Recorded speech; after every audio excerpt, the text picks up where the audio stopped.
The Boston Bruins front office met with the media, and while certainly they had a lot of excuses and some great information, did they provide any solutions to what can easily be described as one of the worst seasons for the Boston Bruins in decades? I'm going to cover everything from the Boston Bruins press conference, but as always, I want to hear from you. After the video, please leave your thoughts in the comments down below. So buckle up, Bruins fans. I'm here to give you the latest info on your beloved Boston Bruins. If you've been liking my Bruins content, please leave me a like and subscribe. If you've already done so, thank you, and let's get into it. I've been waiting for this press conference ever since the season ended, but before it happened, I kind of expected we might hear the same thing we heard from Jacob's letter, and we did. We get the full backing of Don Sweeney and President Cam Neely, and Charlie Jacobs apologized. It shouldn't be a shocker. I have made my opinions clear in the past about the Bruins front office, and after listening to the press conference, I don't think that's changed even a little bit. I don't want to play everything that was said, as I don't want to bore you, but we got to hear from Charlie Jacobs, Don Sweeney, and Cam Neely. I think the most interesting part came when the reporters got to ask some questions, so I'll mix those in for each member of the management section. I'm going to start with Charlie Jacobs, who spoke first, who I felt pretty much read his letter again, and that was released earlier, but he added a little bit to it. First and foremost, before we get started, I'd like to thank our fan base for your loyalty and dedication. I'm obviously quite biased, but I happen to think that Boston has the most passionate and loyal fans in all of the National Hockey League. We owe you a better team, and we aim to deliver a better team. I share your disappointment and, frankly, embarrassment on how poorly things played out over the course of this season, and I cannot thank you enough for your continued support. We embrace your criticism because it's well-deserved. And I want you to know it fuels myself and it fuels the two gentlemen to my left to do better, which we will. And speaking of Cam and Don, I'm proud to sit alongside these two gentlemen because I know we've got the right people in the right seats on the bus to bring this franchise back to glory. Now let me be clear, the results from last season are absolutely unacceptable and accountability has never been higher. However, I need to tell you that when deciding what is best for the long-term success of this franchise, we have to be pragmatic and use data-driven decisions. Now, Cam and Don, in their respective roles as president and general manager, have proven that they can take a franchise that has missed the playoffs and build one for sustained success. It is my opinion that we can do it again, and this time get over the hump and become a Stanley Cup champion. I don't think it's an accident that the Bruins are tied for the best winning percentage in the National Hockey League since Don Sweeney's hiring. We've made the postseasons 8 years in a row prior to this spring, and we've made a lot of historic achievements along this journey. I also applaud Don, as I find that he's an industry leader.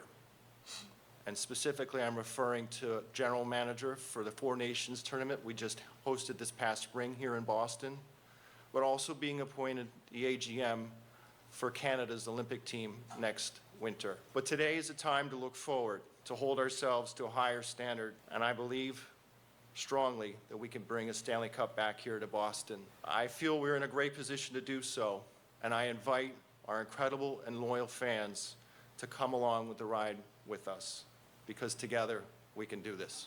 Jacobs again gives his full confidence to the front office. He admitted this season was an embarrassment on the ice. He didn't really say much, if you ask me, and I think he tried to say as little as possible and let Cam and Dom do all the talking, which is fine. I think two questions asked of him speak volumes, though. One question, though, Don jumps in to add more. Well, I just want to make, there's been a narrative that I think we should address. And I believe there have been 3 head coaches of the Boston Bruins over the past, I'm going to say 10, it's more like 15 years when you count Claude.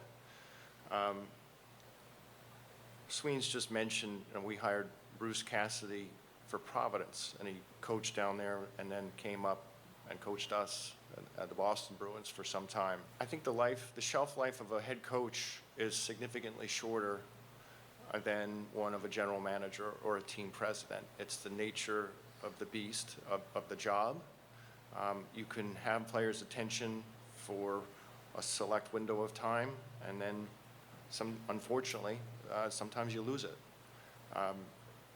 It's Don's It's Don's job to make sure that he's got his hand on the pulse of whether or not the players have tuned him out, the head coach.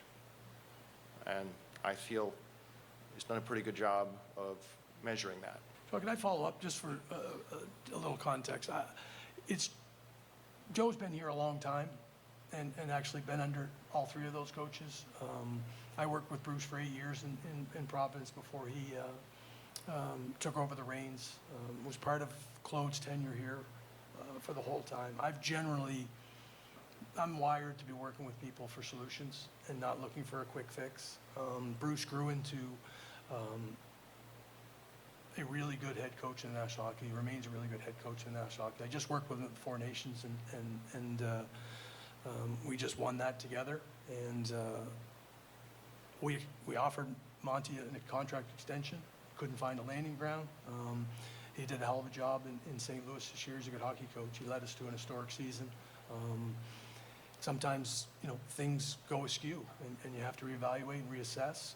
But generally, my tenure has been to work with people through solution-based, and sometimes you make hard decisions. That's part of the job, and ultimately, that same hard decision will be made whether or not I'm still doing the job here. To be perfectly honest with you, so that's all part of it. That's professional sports. I was on the same side as a player, and understanding when that shelf life existed. Fortunate enough to go to another organization during that period of time, which I never envisioned. But my goal is to work with people and find solutions, and that's what we're going to do with the next head coach. Jacobs saying the shelf life is shorter on a coach than a GM or a president seems to be true when you look at how the league fires coaches at a whim, but it really doesn't really hold the GM or president accountable for the exact same results. I didn't like Jacobs' answer there at all because it felt to me like coaches to him are expendable and almost don't have as much meaning to the franchise as the GM or president does. I'm not sure I agree because the coaches to me is crucial to the team's success. When the track record is firing 3 Jack Adams winners in a row, maybe it's not the coaches that are the problem. I found it interesting when Jacobs mentioned Bruce because instantly Don jumps in, not to defend that decision, but at least that isn't how I took it, but instead he speaks highly of him. I think he had more to say, but then he kind of stops himself and then starts talking about Monty, his extension, and why that didn't work out. Let's face it, Don Sweeney didn't fire Bruce Cassidy, and I felt how he answered the question, that was obvious. Cam Neely fired Bruce Cassidy. You mentioned how tough this year was, an embarrassment to use your word. Would you consider rescinding the 4% price increase for the season ticket holders? Well, on top of the 9% last year. I see. Ticket pricing is a sensitive subject. I'm aware of that. Things cost more.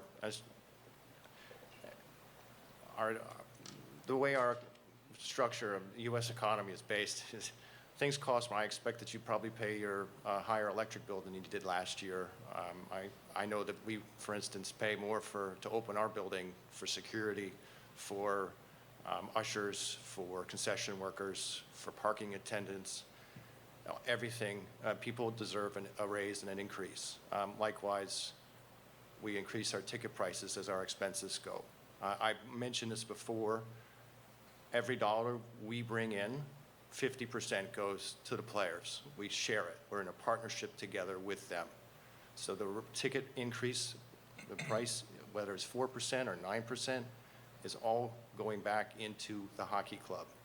So we've made our decision. We've raised our ticket prices, and no, we will not be rescinding that.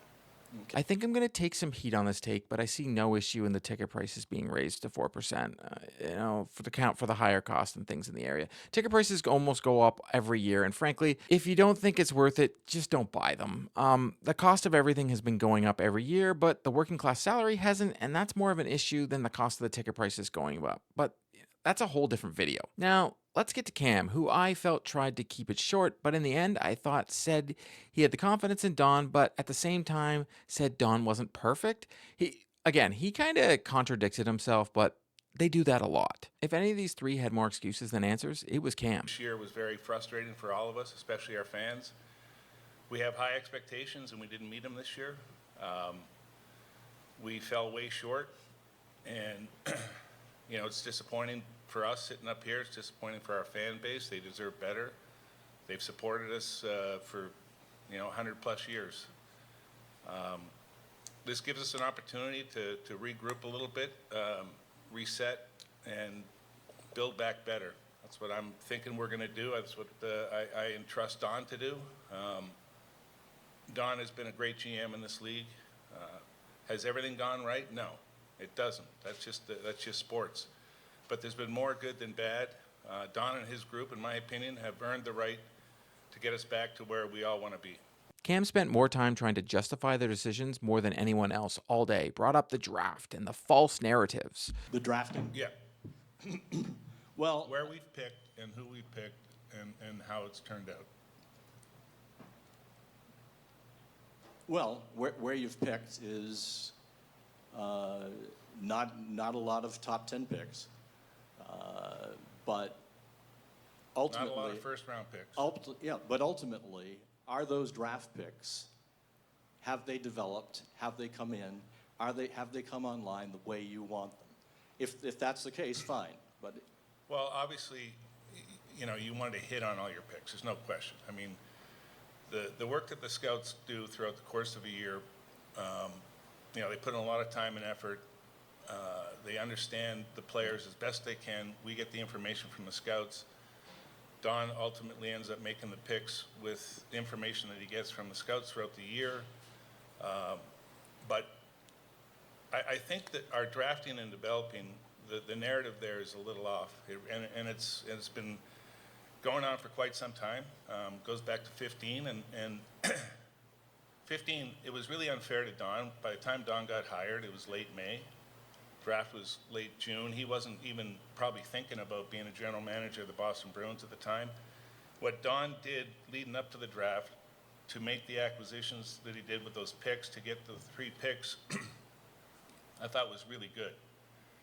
Then Don was trying to move up in the draft. It didn't work out. What we should have done, looking back, we should have taken some time out and said, okay, guys, let's regroup here. We didn't move up. We got 3 picks in a row. I think it was very new for everybody.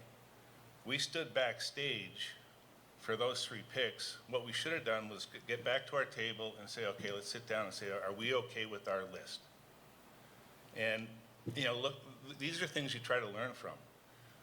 Other picks throughout, after that, I think we've got a number of players, not necessarily playing with the Boston Bruins, but a number of players that we have drafted that have played NHL hockey games. We have traded those picks. We have traded some of the prospects to try and improve our club to win the Stanley Cups. So the narrative that we're not hitting on all our draft picks. No one is. You pick in the top 10, you better hit. We haven't done that in quite some time. So have we been perfect? No. Can we be better? Yes. I don't think anybody's asking to be perfect. I'm asking going forward here, because that's 10 years ago. The 10 subsequent years, are you satisfied with the draft picks and the development of those picks 10 years later? Not with everyone, no. No, I mean, it's when you're picking and looking at 17-year-old kids, you're hoping they're going to be NHL players by the time they're 23, 24 at the latest. It takes some time for these kids to develop, and some develop at different ages, some don't develop at all. But we can be better, Kevin. There's no question we can be better, but it's not as bad as everybody thinks. And the big issue I have with that is I don't think they're false narratives. He mentions the 2015 draft, which wasn't on Don, and I have believed that for years. But to me, that would put the draft on Cam. He talked about them being behind the scenes and not walking back to the table and thinking about who they're picking. Like, why even say that out loud? You sound like an idiot. Development for the Boston Bruins hasn't been good, and I wish Cam would take some responsibility instead of deflecting or making excuses. I think the question asked of him was fair, and his answers wasn't that accurate. Sure, some of those picks are playing in the NHL, but more likely than not, these players are bottom 6 roles on teams that they're on. And yes, the Bruins traded them for assets, but they actually did better in the trades, which is Don, not Cam. They do have a good track record when they don't pick in the first round, but their first round picks haven't been that good. He says they can be better, but it's not as bad as everyone thinks. I find it interesting because it's his job, and we already heard the coaches having to do their jobs, and they can be fired. So why can't Cam and Don be responsible for their jobs? Cam even mentions that he loves the fact that Don lets him in the room for trade conversations and for draft conversations. So once again, he should be held accountable for any of the decisions that are made, because we all know it's all made by committee. And especially in the last 10 years, because they don't really have a big prospect. They have picked in the first round 6 out of the last 10 years. In 2015, they picked 3 times, twice in 2016, which brings the total to 9 first-round picks in the last 10 years. So no, Cam, the narrative is true. They haven't done a good enough job drafting. Charlie McAvoy, Fabian Lysell, and John Beecher are the only players left on the roster. I will give this to Don Sweeney, though. Euro Vakanainen, who wasn't that good to begin with, was moved for Hampus Lindholm. So good asset management. Jakub Zaboro was moved for Peak, who he was like a later round pick anyways. DeBrusk was let go for nothing, and Senyshyn was a very bad pick. Let's be honest here. Ryan Frederick and John Beecher had no business being drafted in the first round. And that is part of the problem. Not only are they drafting players in the first round that aren't making an impact, they continue to draft players that are more fitting for later rounds.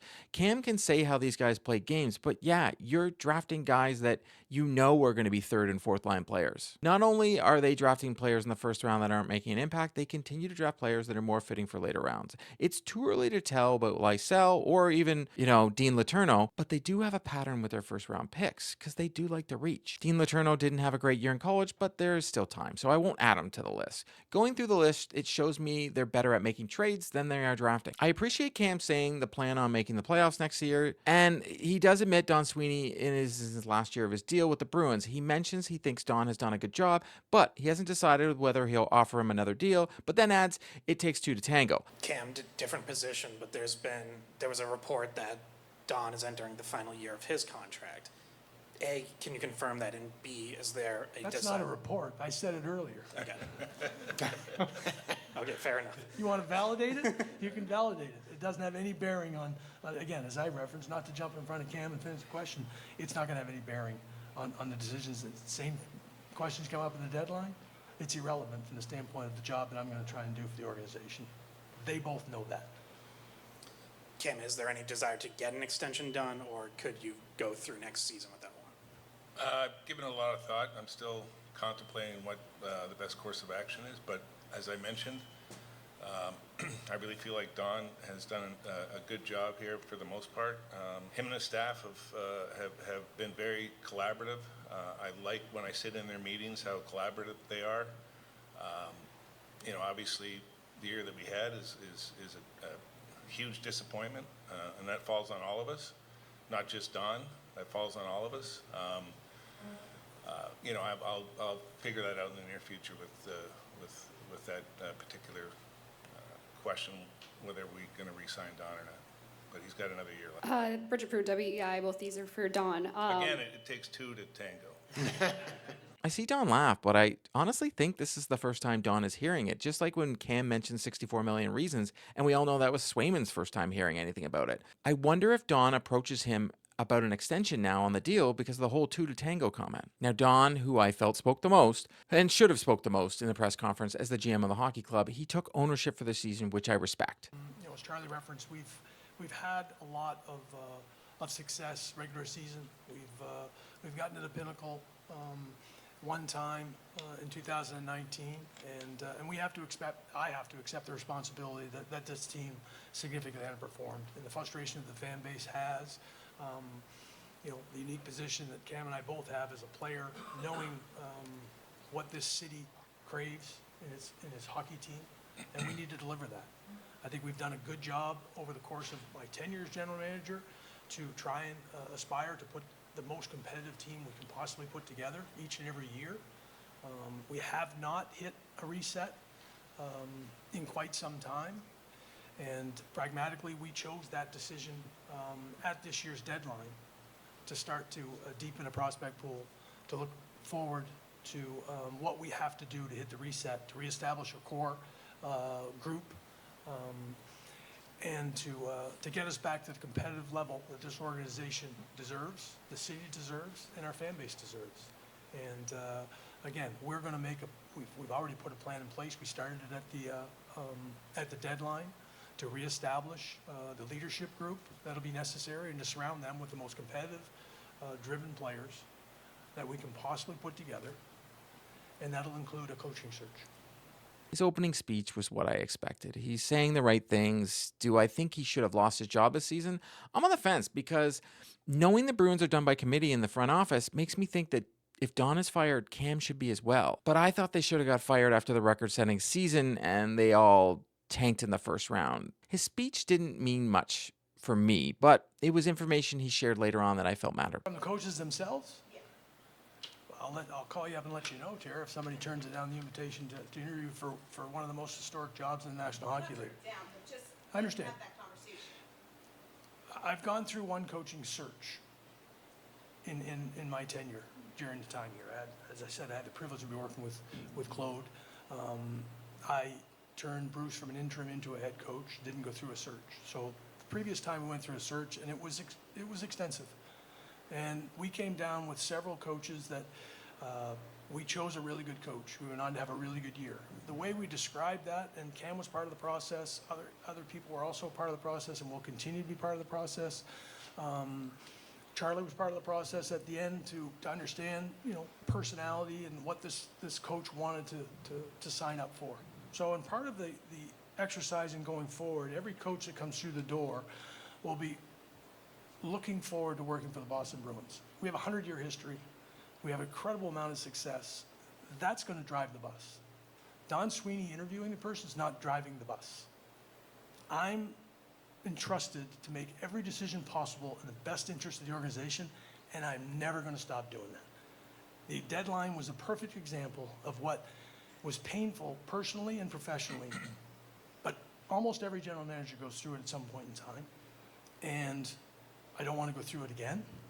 I want to build exactly the way we had been doing, and I want a coach to be part of that. They will be entrusted to understand organizationally, they have the full support when we make a decision that they'll be in place. And with the expectations that we are going to be a highly competitive team again, with the expectations to win, whether that's next year, the following year, or the year after, it's going to remain in place. So this is not, we took a step back at the deadline, and now we're going to take our steps forward, and the coach is going to understand that, and he's going to love being part of the Boston Bruins organization, regardless of whether or not he's working with Don Sweeney.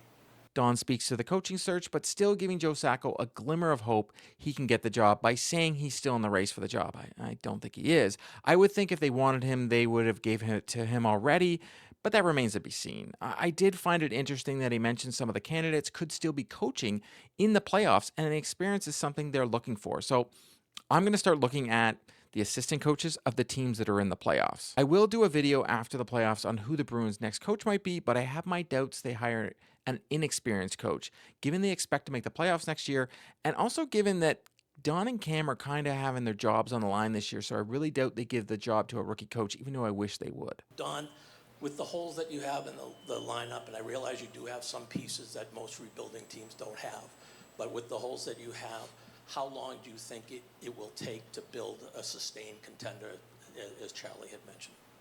Well, we have to get back to full health in key positions that, certainly we missed Hampus for a significant portion of the year and Charlie for a significant portion of the year. It probably starts there in the health of our group. We have to find, either through the development of our current players, some extra scoring potential. And we have to probably address the wing positions that will deepen, the scoring ability that showed up ineffectively this year, the way the roster was built. We didn't score enough. We put a lot of pressure because our power play was dormant for most of the season. And when we didn't defend with the structure and conviction that we have in years past and did when Joe first took over and did a really good job, we went from being a middle of the ground defending team to arguably one of the best defending teams in the league as to what the expected data would tell us.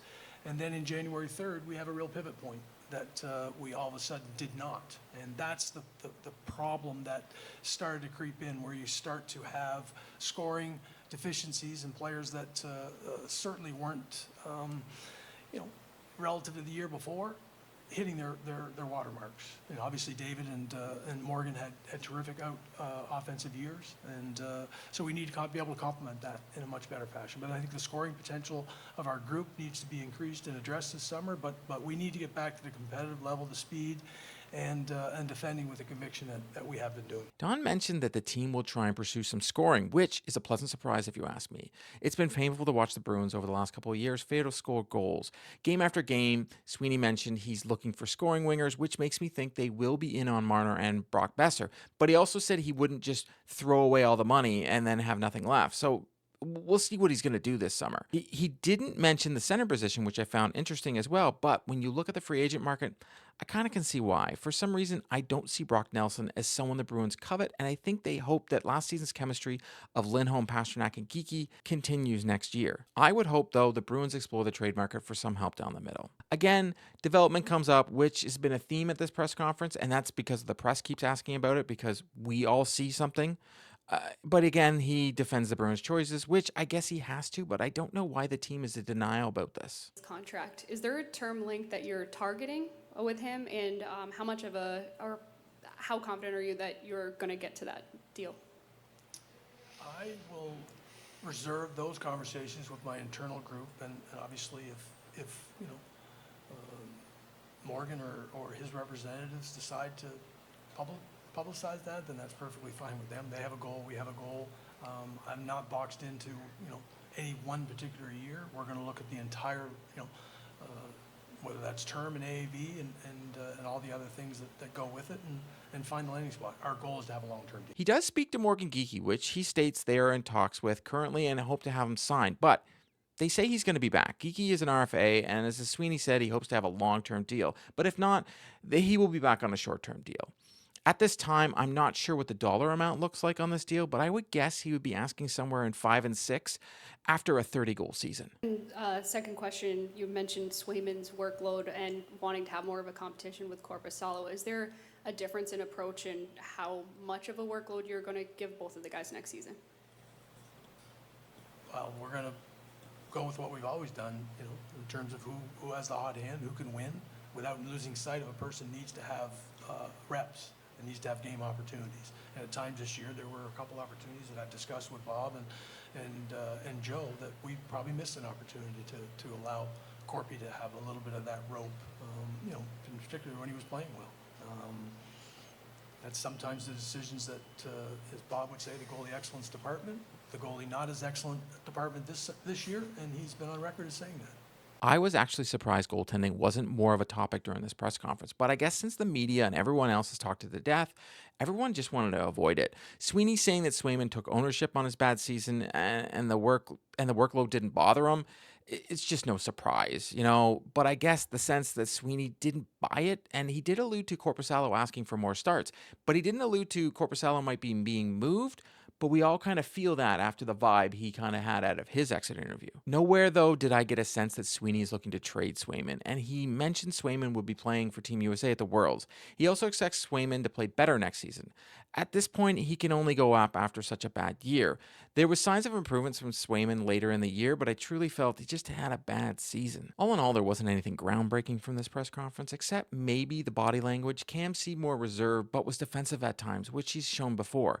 He can wear his heart on his sleeve as a player, but he needs to learn to take some fair criticism instead of lashing out all the time. The constantly saying things are false narratives got a little old during the press conference. He spoke less maybe because he embarrassed himself this past summer. Don Sweeney actually spoke like a guy with nothing to lose, but shared a lot of information, like with regards to free agency, injuries, and coaching search. He's usually a lot more secretive and doesn't share that much information, but he has optimism for next season. He kind of has to, though, because he's in the last year of his deal, and if the season doesn't go well, I don't think he's going to be back. But also with the two to tango part, if Cam wasn't speaking out a turn there and Don Sweeney knows what he's talking about, does Sweeney want to be back? There's a lot of questions right there. I thought that he gave off the persona of a guy who knows he could be in his last season, like I said. So he's going to take some chances and hopefully not always look for the next Bergeron, because that guy's a one of a kind.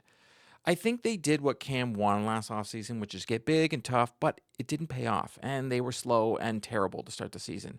And I'm hoping Cam takes a leash off Sweeney and kind of lets him do some stuff on his own.